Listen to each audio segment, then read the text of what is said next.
কুষ্টিয়ার প্রথম পতাকা উত্তোলনকারী ও বৃহত্তর কুষ্টিয়ার ছাত্রলীগ সভাপতি এবং ছাত্র সংগ্রাম পরিষদের আহ্বায়ক বীর মুক্তিযোদ্ধা অ্যাড মোহাম্মদ আব্দুল জলিল আজ ভোরে ইন্তেকাল করেছেন। ৪৫ বছরের ইতিহাস সাক্ষী মহান স্বাধীনতা যুদ্ধের রক্তচড়া দিনের ইতিহাস সমৃদ্ধ অন্যতম জেলা কুষ্টিয়ার সংগ্রামী যোদ্ধারা সব সময়ই ছিলেন অগ্রগামী সৈনিকের ভূমিকায়। ১৯৭১ সালের ১ মার্চ তৎকালীন ইয়াহিয়া খানের জাতীয় পরিষদের অধিবেশন স্থগিতে ঘোষণায় মুক্তিকামী জনগণ ও ছাত্র সংগ্রাম পরিষদের নেতারা বিক্ষোভে ফেটে পড়েন। তারা পাকিস্তানি শাসক গোষ্ঠীর নিপীড়নের বিরুদ্ধে এবং দেশবাসীর পরাধীনতার শৃঙ্খল মুক্তির সংগ্রামে নেমে আসেন রাজপথে।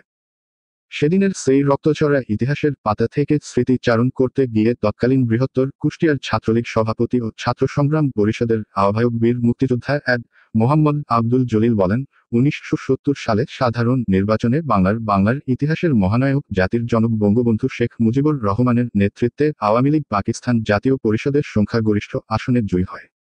অথচ বাঙালির অধিকার হরণের উদ্দেশ্যে প্রেসিডেন্ট জেনারেল ইয়াহিয়া খান ও জুলফিকার আলী ভুট্টো গভীর ষড়যন্ত্রে লিপ্ত হয়। এর ফলে প্রেসিডেন্ট জেনারেল ইয়াহিয়া খান ঢাকায় নির্ধারিত পার্লামেন্টের অধিবেশন ১ মার্চে অনির্দিষ্টকালের জন্য স্থগিত ঘোষণা করে বেতার যন্ত্রে প্রচার করে।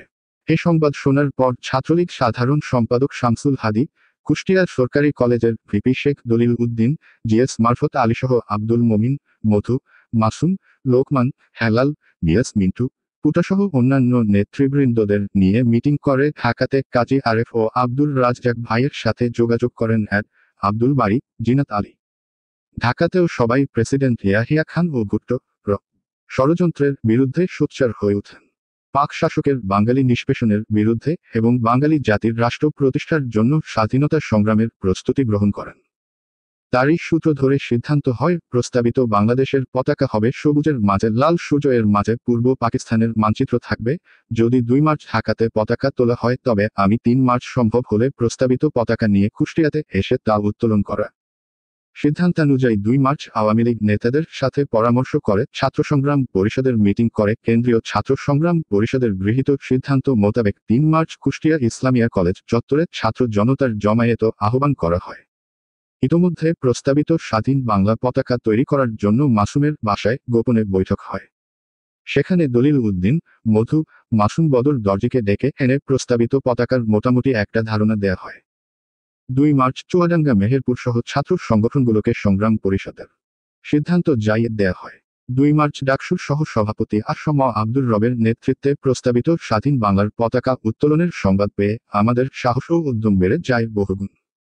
তারই ধারাবাহিকতায় ৩ মার্চ ১৯৭১ সাল কুষ্টিয়া ইসলামিয়া কলেজ চত্বরে হাজার হাজার মুক্তিকামী জনতা ঢাল, সড়কি, ফালা, বন্দুক ও লাঠিসোঁটা নিয়ে কলেজ চত্বরে সমবেত হয়। সেই সমাবেশ থেকেই শামসুল হাদি পাকিস্তানের পতাকা পুড়িয়ে দেয়। এ সময় আমি প্রস্তাবিত স্বাধীন বাংলার পতাকা উত্তোলন করি। সমাবেশ শেষে অ্যাড আব্দুল বারীসহ আমি পতাকা নিয়ে মাঠে এসে প্রকাশ্যে উত্তোলন করি। সমাবেশে উপস্থিত হাজারো ছাত্র জনতা জয় বাংলা স্লোগান ধ্বনিতে মুখরিত করে তোলে। জাগো জাগো বাঙালি জাগো, ইয়াহিয়া ভুট্টোর মুখে লাথি মারো, বাংলাদেশকে স্বাধীন করো, জাতীয় নানা ধরনের স্লোগান সহ ছাত্র সংগ্রাম পরিষদের নেতৃত্বে বিশাল মিছিল বের করা হয়। ৩ মার্চ পতাকা উত্তোলনের পর গোটা জেলা জুড়ে ব্যাপক জনগণের সম্পৃক্ততায় একদফা অর্থাৎ স্বাধীনতা আন্দোলনের গতিকে বেগবান করতে প্রতিটা থানায় ব্যাপক কার্যক্রম গ্রহণসহ জনগণকে মুক্তিযুদ্ধে ঝাঁপিয়ে পড়তে প্রশিক্ষণের ব্যবস্থা করা হয়।